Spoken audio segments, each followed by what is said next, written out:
Hello, welcome to Intro to Business Writing. Thank you for taking the time to attend.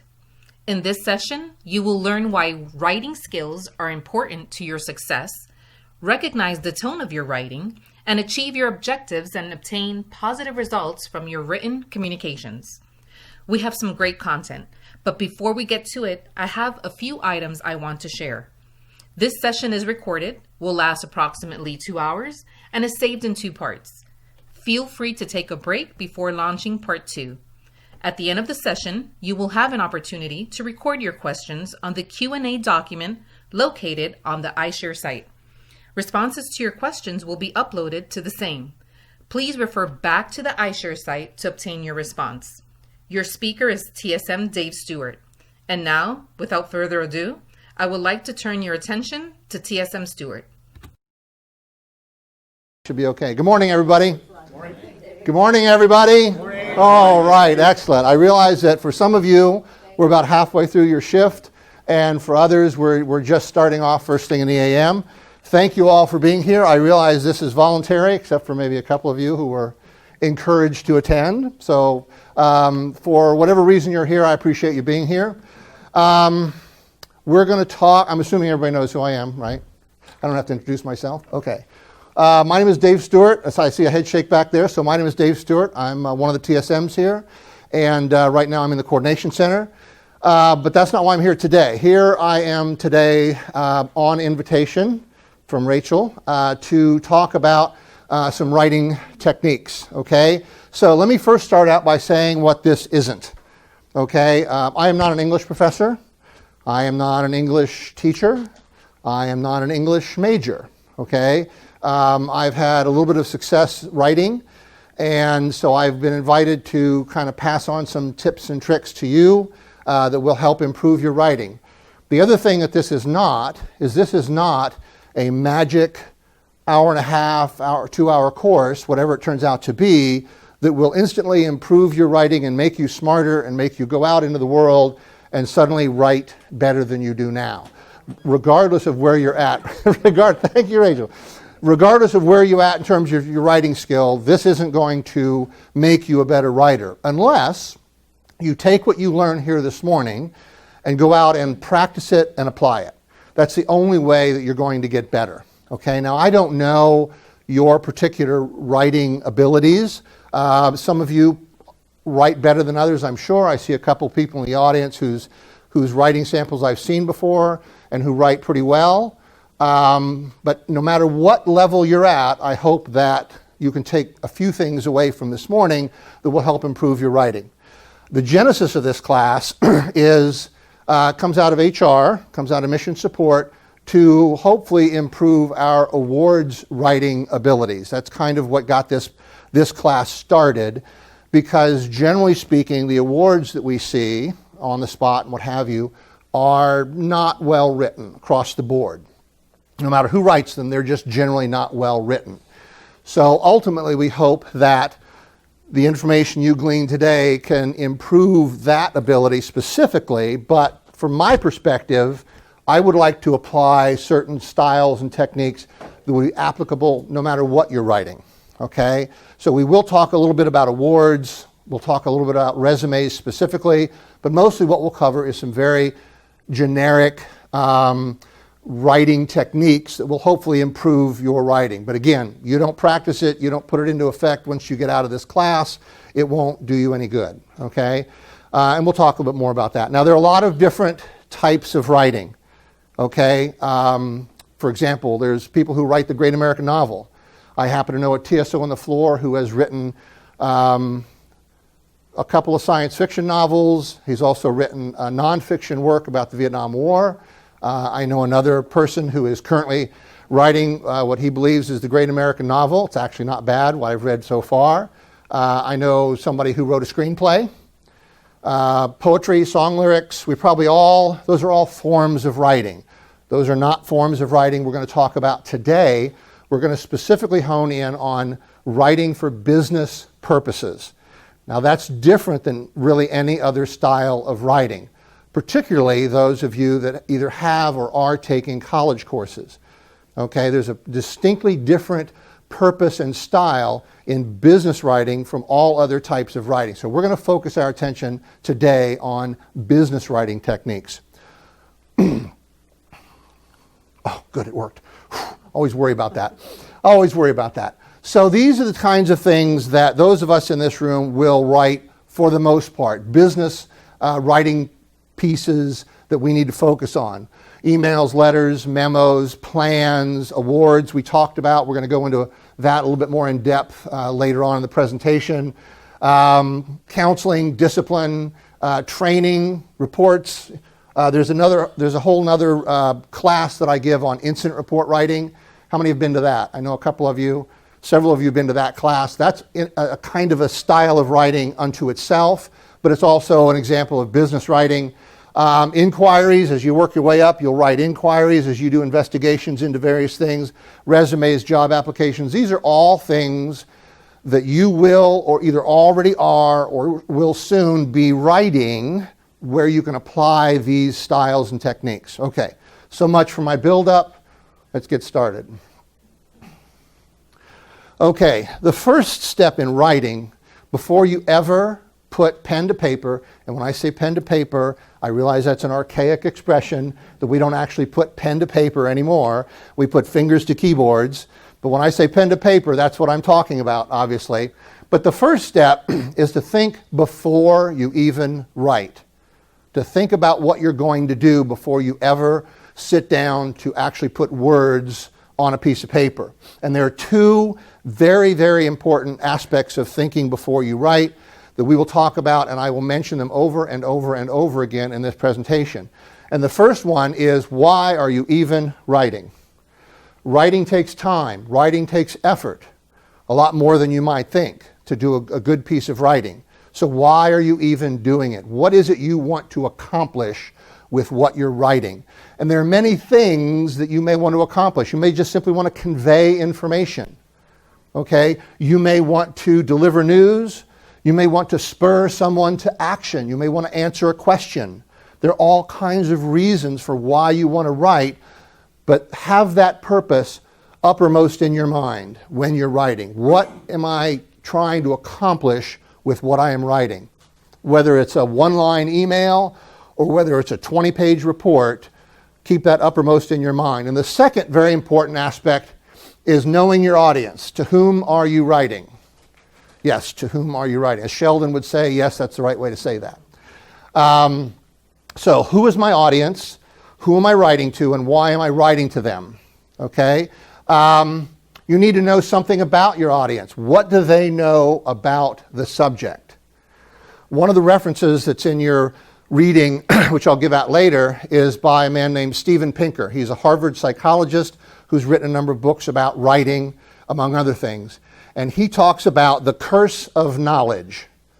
Okay, and that is that it's very difficult for us to understand that other people don't know what we know about a particular topic.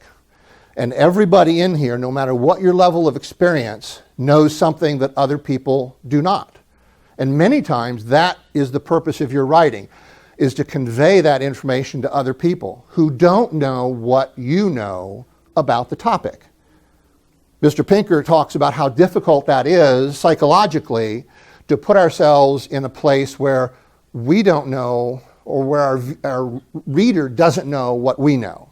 That's very difficult to do, but it's what you must do to be an effective writer. So, what does your audience know about the subject? What will they do, or what do you want them to do with your writing? Now, maybe they just want to be informed. Maybe they've asked you a question, and you're responding with an email, and they want to know what it is. Or you're writing an incident report, okay? Or you're writing up an executive summary, and you want to convey information. So what is it that they want to know? They being your reader, because again, you've gone back to who is your reader? What do you want them to know or do? If it's a call to action, what do you want them to do with this information? Terminology. It's important to know what your audience, what your reader knows about the subject, because that will determine what kind of language you use. Okay? For example, the acronym, TSO. What does that mean? Transportation Security Officer. In this room, it means Transportation Security Officer. If it's Christmas time and you're headed down to the Amalie Arena and you're talking about TSO, you might be talking about Trans-Siberian Orchestra, okay, which is a Christmas rock band, hard rock band, okay? So it depends on your audience, okay? That's a real thing, by the way. TSO is a real thing. And so depending on your audience. Now, yes, you might be able to use the acronym TSO knowing that your audience is the people in this room or other uniformed officers or other people here in the airport. But if you are writing to someone outside of TSA, they might not know what that acronym means. So you have to think about that beforehand. Knowing your audience will also dictate the style, the tone, and the vocabulary that you use, okay? Whether it's acronyms or whether it's a short circuit for SOP language or something that's in a management directive, all of these things will dictate what kind of language you use to do whatever you want to do with your writing, okay? Whether it's to motivate someone to do something, to inspire someone to take action, or simply convey information. So you must know who your audience is, and that will dictate the rest of that. In the incident report writing class, those of you that have taken it, you've heard me tell you time and time again that sooner or later, your incident report will reach an audience that isn't in TSA. Many times our incident reports make their way into court, okay, or into other legal proceedings. And lawyers and judges and other people that are outside of TSA have no idea what we do. So I talk about in the incident report writing class, writing as if the person you're writing to doesn't know anything about what you do, because sooner or later that's going to happen. And it's a much more effective way to write. But knowing your audience will determine those kinds of things. It will also enable you to personalize your writing, if that's appropriate. Okay, by knowing your audience, whether you're writing to an individual, a group of individuals, or a large group. Okay, it will allow you to wicker your writing to make it more palatable and therefore more understandable to your audience. So those are the two most important things. If you take away nothing from today, take away this, knowing why you're writing and to whom are you writing, and that will drive everything about your writing, whatever it might be. We'll touch on this more.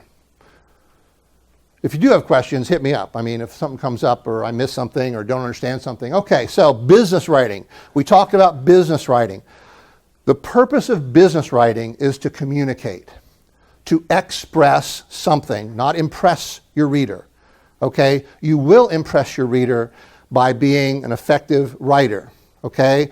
So first of all, you want clarity with your writing. You want to be very, very clear in your language to communicate your message. Okay? And to do that, you want to be very direct. You want to cut the fat. Now, for example, I'll use college writing as an example. A lot of times you'll get a writing assignment and it'll have to be so many words, 500 words. You have to write a 1,000-word blog. You have to write a 7-page paper. And sometimes that's difficult to do. So sometimes you're just writing to fill some space. Okay? True, not true? What? Ah! There we go. Fumble fingers here. So a lot of times you're writing simply to meet a goal in terms of word count. Okay? Not true in business writing. You're not writing to fill up space. You're writing to communicate. So you want to cut the fat, avoid jargon, okay? And again, we talked about knowing your audience and knowing what kind of language and terminology to use, but you do want to try to eliminate the jargon and the $20 words. Now, I'll be honest, I am very guilty of that. Right, Edwin? Yes, sir. Yes, I'm guilty of that, okay? But it's really not a great form of writing. You want to be very simple, very direct in your language, because the idea is to communicate the information and not necessarily to impress anybody with your language skills. Question. Sir? I can understand that for incident reports, but what about for the awards? Especially about awards. When we get to awards, we're going to talk more about that. And I'll actually have some examples. We'll show you why that works against you. Okay? Okay, but hold that question. If I don't answer it, ask it again. Don't use 3 words when one will do. We're going to show you some examples later of these kinds of things. Remember the ABCs: accuracy, brevity, and clarity. Those are the 3 most important things. You want your work to be accurate, you want it to be as brief as possible while still communicating the information that you need to, and you want it to be clear, absolutely clear. If you're doing oral presentations, one of the recommendations is be bold, be brief, be gone. Your writing is very similar, okay? You want to write what you need to write. You want to make it as brief as possible while still communicating the information you need to. You want to make it absolutely clear, and then you want it to be over, okay? And remember, that goes back to why am I writing and who am I writing to? Okay, what is the purpose of that writing? Stick to your subject matter, okay? Again, you go back to what is the purpose of writing? Why am I writing this, whatever it is that I'm writing?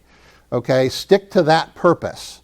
Stick to that subject matter. We'll talk a little bit more about that later when we talk about email traffic, but stick to your subject. Don't allow yourself to digress off of topic, okay? Stick to your subject matter. That will also help you keep it brief and clear. Aim for clarity, avoid ambiguity. We talked about that. Choose short words. Short words better than long words. Okay? Again, know your audience. Know what your audience will understand. What kind of language you can use with whoever it is that's going to read whatever it is you're writing. And then finally, avoid unnecessary decor. Flowery prose, adjectives, and adverbs that are great descriptors but aren't actually describing anything in particular. And this is where we get into what you talked about with awards. A lot of awards and a lot of other types of writing, it's not just limited to awards, a lot of other types of writing have a lot of flowery prose, a lot of unnecessary communication and language that don't say anything. Sounds great. You know, Dave Stewart is a wonderful, admirable, great human being. He's a great humanitarian. He's kind to pets, and he's just a great guy. What does that say about my job? Absolutely nothing. Now, that's kind of an odd example, but you should read some of the awards that we read, okay? That's 3 pages of that and nothing about what someone did for the job. Okay, so we're going to go into that a little more when we get to the awards section. But you want to avoid that. Okay, again, you want to be brief, you want to be accurate, you want to be clear in your writing, and you don't want to necessarily beat around the bush. Okay? Okay, conversational tone.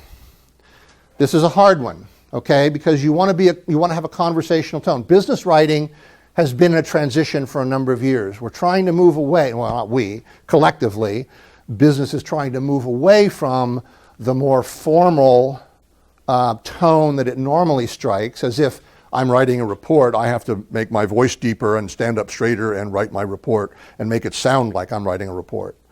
Not really the truth. We want that to be more conversational without being too casual. So there's a fine balance in there, okay? And it should read like here, like a person wrote it, not a robot. I actually have a really good example we'll go into shortly that will kind of dissect that. But you want it to be conversational. You're communicating with another human being. Your reader is a human being, okay? Just like you are, they want to be spoken to so that they can understand it. Now, we don't want to use slang and we don't want to use, the kind of language that appears on social media, that kind of stuff. But remember, it's a person you're writing to, okay? No matter who it is. If you're writing a regulation that's going to go to all of TSA, 65,000 people, it's still 65,000 individuals that you're talking to. So remember who your audience is. Opt for shorter, more commonly known words, but know your audience. This goes back to knowing your audience. Use shorter, more commonly known words. But again, if you're writing about TSA, it's very difficult not to include acronyms and jargon and things specifically related to TSA. Again, that goes back to your purpose and your audience, okay? And then avoid pretentious words. Again, this is my failing. Honest to goodness, right? It's my failing. But don't do that. Okay, so how do you organize your work? Okay, Just remember the acronym BLUF, B-L-U-F, bottom line up front. Any good business writing tells you right up front what the purpose of that writing is. Put it right in the first sentence, certainly in the first paragraph if you're writing a larger document or whatever it might be. But you want that purpose to be right up front. You want your reader to know what he or she is supposed to do with this information that you're giving them, or this document or this piece of writing. Tell them right up front. Put your bottom line right in the first sentence if possible. Tell them what you want to do, what you want them to do with that information, what you hope to achieve. Put your most important information up first. How many of you, no, I won't do that, don't raise your hands, never mind. But I can assure you that all of us in this room at times have looked at a piece of writing, usually an email. I won't embarrass Edwin to ask him how many times he has read the first paragraph of my writing and realized it wasn't that important and skipped the rest of it. Unless it has the word henceforth in it, because he does keyword searches. I'm just, thanks for that. Thanks for being a good guy, Edwin. But that's true of all of us. We read a couple of sentences and say, this isn't important, this doesn't pertain to me, I don't need to do anything with this information, I'm moving on because we're all busy people, we have other things to do with our time. So if you think that your writing is important, and it must be, or you wouldn't be wasting your time doing it, put your purpose right up front. Let the reader decide if it's something that they need to read or not. Okay? Blast emails that go out. TPA and spoke all personnel. So we all get a missive from somebody that goes out to everybody. Probably doesn't apply to every single person, okay? But maybe most people, or maybe even only some. But again, put that right up front. Here's what I'm trying to say here. Here's what I want you to do with this. And let the reader decide whether they're going to continue on reading or not. Okay? So bottom line up front. And like I said, it will determine if your reader even reads the rest of the document. And there may be something very, very important in that document that they absolutely have to have, buried in the third paragraph. But if they don't get to the third paragraph, they'll never see it. They'll never act on it. They'll never get the information that they need because you didn't put that right up front. So bottom line up front. Okay, word choice. Okay, we've talked about jargon, tech speak, buzzwords, acronyms. Know your audience and what will they know? A lot of times this is where that curse of knowledge will come in, because you'll have to put yourself in your reader's place and try to determine what they know about your topic, about what you're writing about, okay? So maybe they know as much as you know, maybe they know more than you know. Maybe there's just a little piece of information you're trying to give them, okay? Whatever it might be, know who that audience is and what they know about your subject. We talked about this a little bit. Business writing is in transition, moving from a formal, very stilted, very difficult to read kind of language and style into something that's a little more casual, a little more conversational, without delving into slang or something that's inappropriate for a workplace. It still needs to remain professional, but it needs to be conversational, okay? Use contractions. You know what a contraction is? Combination of two words with an apostrophe, leave out a few letters. You can use them. A lot of times we think we can't use that in business writing, okay? But we absolutely can. It makes your writing more engaging, more conversational, and therefore, if you keep your reader engaged, they're likely to get your message, whatever that message might be, okay? Words like can't, shouldn't, won't, I'll, it's, we've, we're, sup. Boy, that went over like a lead balloon. No, don't use sup. But the other ones are absolutely acceptable in business writing. Yes, ma'am. So I might have a couple questions here, and you can tell me if we're going to get to this. Okay. So I've never written an award, but it says shorter words. You were saying something about the third paragraph earlier. Put your stuff like in the first paragraph. So if you're writing an award, it's okay to have like 5 paragraphs, or It's okay to have 5 paragraphs. 4 paragraphs? It's okay to have 5 paragraphs. It's okay to have 3 pages, right, Larry? Yes. It is. However, You need to make sure that those 3 paragraphs, 5 paragraphs, 3 pages, whatever it might be, are actually saying something. That's the important part. They're actually saying something. They're actually talking about, because we're going to talk about facts here in a moment and factual-based writing. So we're going to kind of address that particular piece of it. But as long as you're keeping to your point, you're talking to your audience, and you're relaying information, then as much length as you need. Okay. Okay? What was your other question? You said couple. Couple. So it says the same words over and over are boring, but you said don't use 3 words when one will do. How do you Right. avoid trying to be clear and concise, but not using the same types of words? Well, like I said, down here it says learn how to use a thesaurus. A thesaurus will give you a list of other words that mean the same thing as the word you're using. But sometimes it gives you bigger words. Sometimes it does. This is where the skill comes in. You said no $20 words. I said I did. I did. So double space. So this So this is where the skill comes in, okay? For example, one of the words that is most overused in my experience is this word right here, utilize. Okay, we do that all the time. We use the word utilize. Now in this example, I'm trying to talk about shorter words. So you would use the word use instead of utilizing the word utilize. See what I did there? So you want to use that shorter word. But there's other words in context that you can use that are nearly as short as use and that will convey the same information and will break up that monotony. Particularly if you find yourself utilizing those same words in the same sentence. And I see that quite a bit too. Okay? So the way to combat that is to expand your vocabulary. And I have a tip for that later, which we'll get to. But in the short term, your best tip is the thesaurus. Because sometimes the thesaurus, easy for you to say, sometimes the thesaurus will give you shorter words as well. Okay? You all know how to use the thesaurus in Word. If you go down and you highlight the word, you right-click, it'll give you synonyms, it'll give you a list of words that will mean the same thing or something very close to the same thing. So that's the best way to do it. And there's also websites where you can look up words and get synonyms and antonyms for those. So that's why writing is work. Writing is work. Because you write, and then you have to stop and say, wait a minute, what does that word actually mean? Is that the right word? And you have to look it up. Or wait a minute, I could use a fact here. What fact would support my writing at this point? So writing isn't easy. Writing's actually hard if you do it correctly.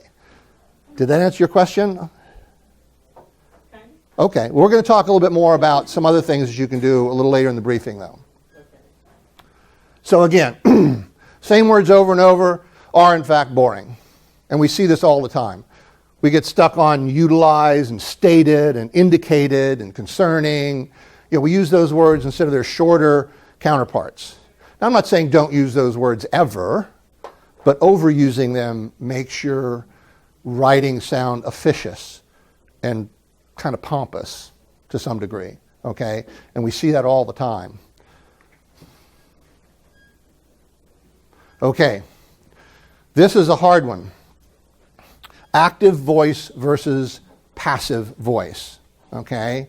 So let me give you a definition of what active and passive voice are to begin with, okay? Active voice describes a sentence where the subject performs the action, as opposed to passive voice where the action occurs to the subject. You actually reverse the subject and the action or the verb in the sentence. Okay, that's the active voice versus the passive voice. Active voice is much, much preferred. Okay? It strengthens your credibility, aids comprehension, it adds power to your writing. And you will note it. You don't necessarily know someone's writing an active voice, but if you read something and you're impressed by it, chances are good it's written in active voice because it does give writing more power. It's a simpler, more streamlined way of communicating. It says, Larry went to class. instead of the class was gone to by Larry. Okay, I have a couple more examples. Look for forms of the verb to be, will, was, has, or have been. If you see has been or have been in a sentence, you need to get rid of that because that's passive voice. And actually, I'm going to show you a really good example of that come up here in a second. So those are the kind of things you need to cotton yourself onto, that you need to be aware of. Okay, for example, the woman was scratched by the cat. Passive or active? Passive. Was, because you see the verb was. The cat scratched the woman. Much simpler, got fewer words, much more direct. The ball was hit by the golfer. That sounds ridiculous, right? Well, it's definitely passive voice. The golfer hit the ball. Now, a lot of times active and passive voice is much more difficult to spot than these examples, okay? But this will give you an idea of what to look for. The meeting, the meeting will be held at 2000 hours. Will be held, will be. That's that passive voice. That's the indicator. The meeting is at 2000 hours. A couple more examples. Here we go. It is believed by the candidate that a ceiling must be placed on the budget by Congress. That sounds exactly like a political speech, okay? But it's entirely passive voice, very pompous, very wordy. The candidate believes, because the candidate is the subject. What does the candidate do? He believes, he or she believes. The candidate believes, okay? And what do they believe? The Congress must place a budget on the ceiling, or a ceiling on the budget. Much more powerful, much more convincing, much better way of writing. Hard to spot sometimes, and we all do this. We all do this. I'm teaching this, and I find myself doing this sometimes as well, okay? Because it's just the way we've always written, the way we've always spoken, and so we don't even see it anymore. A couple more examples. It was earlier demonstrated that heart attacks can be caused by high stress, okay? Researchers earlier showed high stress can cause heart attacks. And finally, another simple example, the man was bitten by the dog. The dog bit the man, okay? Again, the subject doing something, action, bit in this case, verb, and what did they do? Bit the man. The dog bit the man, okay? So that's what you want to look for in your writing. You want to look for opportunities to make your voice active rather than passive. It will, by virtue of what it is, it will make your sentence shorter, generally speaking. It will use less words, which we've talked about, shorter, less words, so it will automatically do that, much more direct, much more clear, all the things we talked about. But you've got to dig this out. This is hard. Yes, sir? When they're writing, you can combine both techniques? You can. Many people do. It is not preferred. So if the message will be not clear. Well, the purpose of active voice is to make your message clearer. That's the purpose of it. Now, is there a place for passive voice? Yes, there is. That's what we talk about here. It's where the actor and the receiver are switched. It's excessively wordy. It always makes your message less clear. Used only when you want to focus the attention on the receiver. If for some reason or another you want, in this case, the man to be your subject, and you want to focus your attention, now, this is a very oversimplified example, obviously, but if you want that person to be the subject, then you may have to resort to passive voice. But there's almost never a reason for doing that. Almost never. Can you combine the two? Sure. You shouldn't, but you can. We do it all the time. We do it all the time. Questions on active and passive voice? Ma'am? So passive is kind of like past tense, and active is kind of like you're presently telling a story. So if you were writing something actively, if you continued it, wouldn't the sentences just kind of stay active, feeding off of each other? Ideally, if you start writing in active voice, then that would follow on that you would continue writing in active voice. It's not always past tense, though. For example, in our example here, the man was bitten by the dog bit the man. That's past tense. In other words, the dog already bit the man at some point in the past. However, it's still passive versus active. There's an active way of saying that and a passive way of saying that, even though it's a past tense situation. So the passive voice doesn't always sound like it happened a while ago, and the active voice doesn't always sound like it's happening right now? Correct. Correct. It has to do with that subject-verb relationship. Now, the subject of your sentence, or the subject of your topic, of your writing, did something. So subject first, then the verb, whether it's past tense, future tense, or present tense, and then whatever it is that they did following on, or who it happened to. So there's two things that are being done at one time. One, the actual action that did happen, and two, the words that you're using to describe that action. So the action may be past tense, but the words are active use, describing Right. it as... Active versus passive has nothing to do with the tense of the verb. It can be past, present, or future. It can either be active or passive in either one. So the two really are not necessarily related. Okay, it can be past tense, it can be future tense, and it can still be expressed in active and passive voice. Okay, it has to do with the alignment of your subject and your verb. Okay.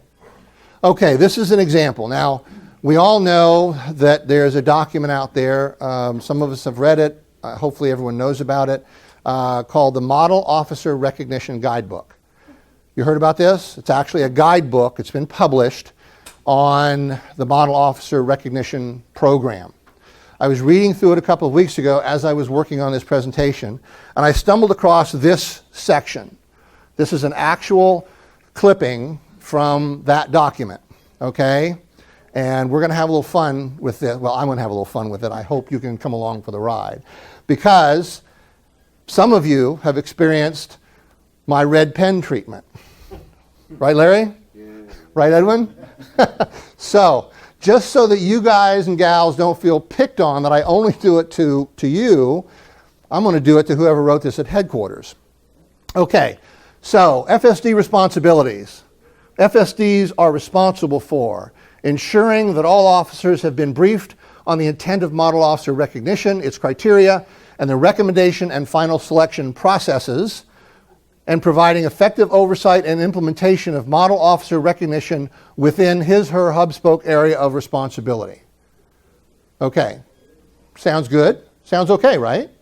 It sounds like every SOP we've ever read, every management directive, every OD, everything we've ever read about TSA sounds like that. Is there anything really wrong with it? I mean, do you understand what they're trying to get across? Okay, I'll give you that. However, like I said, let's have a little fun. So, FSDs are responsible for. So FSDs are responsible for everything that happens. We know that. That's inherent with the job. What we want here, what the writer really wants, is they want the FSDs to do something. So the purpose of this writing is a call to action. They want the FSDs to do something. So why don't we say, FSDs will? We don't say that, but why don't we? If you want to write truly in active voice, with accuracy, brevity, and clarity, you've just taken 3 words, one of them fairly good size, and reduced it to 1 4-letter word. Okay? And you're saying FSDs will. Now, by changing that, you can't say FSDs will ensuring, right? That doesn't make any sense. So we have to change that to will ensure. That. Let's talk about that. That word, that. I don't know what the percentage is, but a great deal of the time, the word that is unnecessary. Okay? Did you know that the clock on the wall says 7:43? The word that is completely unnecessary. We say it, we write it all the time, but it's completely unnecessary. Okay? So anytime you use the word that in your writing, take a second look at it. Read the sentence without the word. If the sentence still makes sense, don't use the word that. Don't use that word. See what I did there? Now, in that sentence, the word that would be necessary, okay? But otherwise, it's not. In this instance, will ensure that all officers have been briefed, okay? Can we say FSDs will ensure all officers have been briefed? Still makes sense. Fewer words, more direct. So in this case, we're going to eliminate the word that. Okay, so all officers. When we say officers, don't we automatically mean all officers? If we only meant STSOs, who are also officers, we would say that, right? So when we say all officers, that's redundant. Okay, now I'm going to circle the word all, because that's really a matter of preference. If you want to emphasize, we want to make sure that all officers get this information, then by all means leave it in. But it really is not necessary. So again, look for those words that aren't necessary. Officers, they've capitalized officers, but in this context, it's more of a pronoun than a proper noun. If you were saying Officer Dennis Hostler, then you would capitalize it because it's singular. It refers to that particular person. It's a proper noun or part of a proper noun. In this case, it's not, so you don't need the capitalization. And there are the magic words, have been. What does that mean? Passive voice. Passive voice, automatically. So we have passive voice. What makes sense? FSDs will ensure that officers are. Chalk one up for Larry. Good job.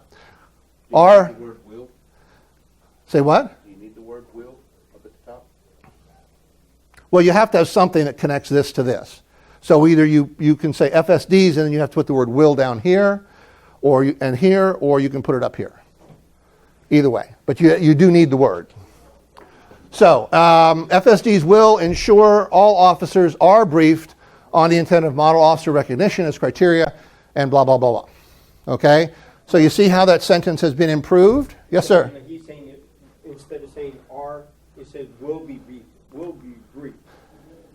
No. Is what he's saying. FSD ensure. Will ensure that all officers have been. Right. Not saying will be. We know what he wants. Okay. We know he wants, that's a future action. But it's a future action being described, have been. Okay? But the word have been is what makes it passive. Okay, so, and because we changed this up here, we have to change the word providing to provide. Okay? Provide effective oversight and implementation of. Implementation of. What do we actually want him to do? Just implement, right? Provide implementation of. Notice how I lowered my voice and stood up straighter because I'm speaking formally now. Provide implementation of. What we want them to do is implement. So we want to provide effective oversight and implement model officer recognition within. Within. Is that like that? Yeah, it's kind of pompous, isn't it? Within. Okay? You really just say in. Okay? Provide effective oversight and implementation of model officer recognition in his or her area of responsibility. Sir? You really need the word effective? We're going to get to that. Oh, okay. We're going to get to that. So, remember, we want active voice, action. Let's go back to this first bullet. It now says FSDs will ensure that all officers are briefed. What's the action in that sentence? Briefed. So why wouldn't we start with that? We've already got the subject, FSDs will, so we want active voice, subject, action. So why would we, ensuring is not really an action. Okay? Of course we know the FSD has to ensure everything. It goes with the job. Okay? What we really want them to do is we want the FSD to brief officers. That's what we want. FSDs will brief officers, perhaps all officers, on the intent of model officer recognition. Okay? So, let's skip to the second sentence. Provide effective oversight and implement. What's the action there? Implement and oversight. So, if we want to start with the action, we've got the subject up here already, and we want to follow on with the action, what word should we start with? Implement or? Oversee. Well, oversight. But if you say FSDs will oversight, that's not proper grammar. So what we want to say is FSDs will oversee and implement model officer recognition. Okay? So what do we have? We've rewritten that to say FSDs will brief officers on the intent of model officer recognition, its criteria, and the recommendation and final selection processes, and oversee and implement model officer recognition as his/her hub-spoke area of responsibility. Does that sound better? Is it fewer words? Is it simple, more direct? I'm not saying it would be your preference to write it this way. I'm using this as an example of how to take something that we see every day and how to find passive voice and change it to active voice. Now, let me ask you this question. Is that in the right order of events, chronologically speaking? In other words, before we can brief officers, as most of you know, any of you who've read that know that the FSD has to set up a number of things, including a committee and choose committee members and have processes for submitting model officer recognition submissions before you can tell the officers what that is, right? So before you can brief officers, you have to implement and oversee. So if you really want to make then with another improvement, FSDs will implement and oversee model officer recognition in his/her hub-spoke area of responsibility and brief officers on the intent of model officer recognition, its criteria, and the recommendation and final selection processes. So we've taken this, which again, there's nothing wrong with. There's nothing wrong with that. I mean, we read that every single day. But now that we've kind of opened our eyes to active versus passive voice, using shorter words, using fewer words, so on and so forth, we've reduced that to this one sentence. Question though.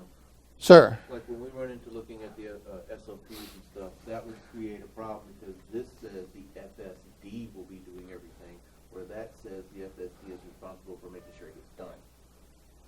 It's the same thing. There are things in the SOP that say the FSD will, particularly if you go to the screening policies one. It says the FSD will do this and this and this and this and The this. one on the top, it says they're responsible for there's a briefing, but the one at the bottom says the FSD will do the briefing. Well, not anything that says, unless it says it cannot be delegated, it can be delegated. So the FSD is responsible for everything. Okay? When you say the FSD will do something, he or she can delegate that to whomever. They still are responsible for it. They still have to ensure it gets done. But again, this is an example of taking something that's rather pompous and wordy and reducing it to a more active voice that's more accurate, more brief, and more clear. I saw another. Yes, ma'am. Why are we using his, her? That's the way they wrote it. You could use their, but remember we have to be gender non-specific or gender all-inclusive. Apparently TSA only recognizes the two. I saw another hand over here. Okay, so this is just an example, just a sample of taking an actual piece of writing that's out there right now and saying, this could be written better if we're really following all the principles we're trying to talk about making more effective writing samples. Okay, moving on. So now somebody at headquarters just got my red pen treatment, so I'm a non-discriminatory red penner. Okay, we touched on this earlier, but now we're going to talk a little bit more about it. Facts versus opinions. When you are writing for business purposes, it is fact-based writing. Fact-based writing. Okay, you're regardless of what your purpose is, you're dealing in facts. If you're answering a question, if you are posing a suggestion, making a recommendation, it needs to be based on fact, and you need to include those facts in your writing. This is, generally speaking, this is not as much a problem with everyday writing like emails and plans and things like that as it is when it comes to awards. Okay, and we're going to kind of go into that a little bit more when we get to awards, but fact-based. Stick with the facts. Support your information. If you say something is true, support it with a fact or a group of facts. Data, numbers, charts, graphs, a quote from the SOP or an MD if that's what it takes to say this is a fact, this is a requirement, this is what happened.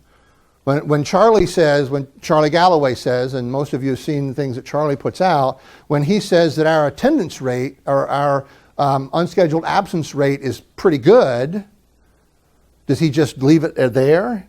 Or when he says it's very good? No, he gives you facts. He'll say it's 2.14% for the period of 1 January through 1 February, and he'll actually go a step further and say that was 7,000 officers, of which 483 called out on any given day. Okay?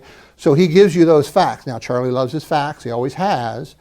But when he says our unscheduled absence rate is very good, it's not just Charlie's opinion. He supports it with fact.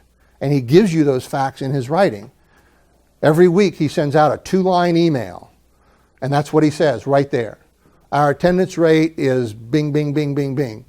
This many officers out of this many officers for this period of time. 2 sentences, very powerful, good information, supported with facts. Anything you write needs to be fact-based, and you need to put those facts in your writing. You want to avoid hyperbole and emotion, okay? Even if you're trying to convince someone to do something, it's not an emotional appeal. If you think that somebody ought to change the way they're doing something and do it differently, then you need to support that with facts. Don't say, please, please, this could be so much easier and better. Give facts, why it's better, why it's easier, how much less effort it takes, how many less steps there are involved in the process you're addressing, whatever it might be. Facts, that's the kind of writing that you're engaged in. When you do voice an opinion, and what might an opinion sound like? What might you call an opinion in some writing? You might make a statement, what if you're making a recommendation? What if you state facts and at the end of it you're saying, I think we ought to do this.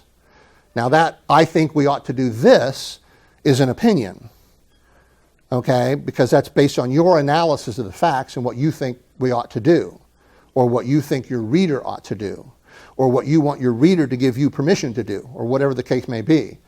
Okay, so you're giving facts. Now that recommendation is an opinion, okay, but it still needs to be based on facts. You need to show your facts to support your opinion. And you need to label your opinion as such. My recommendation is, I think this, okay, and differentiate it from facts. Don't try to slide your opinion in as a fact. Not good business writing. And this is a toss-off. There are a number of different platforms. This is 2020. We no longer just put pen to paper, as I talked earlier.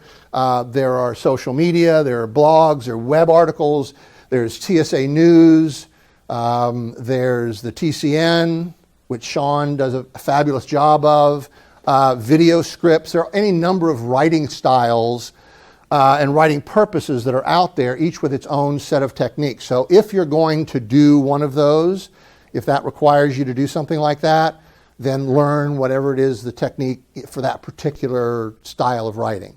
Okay, I won't go into all of them, or any of them really, but just know that there are different styles for writing a TSA News article than there is for writing an email to your boss.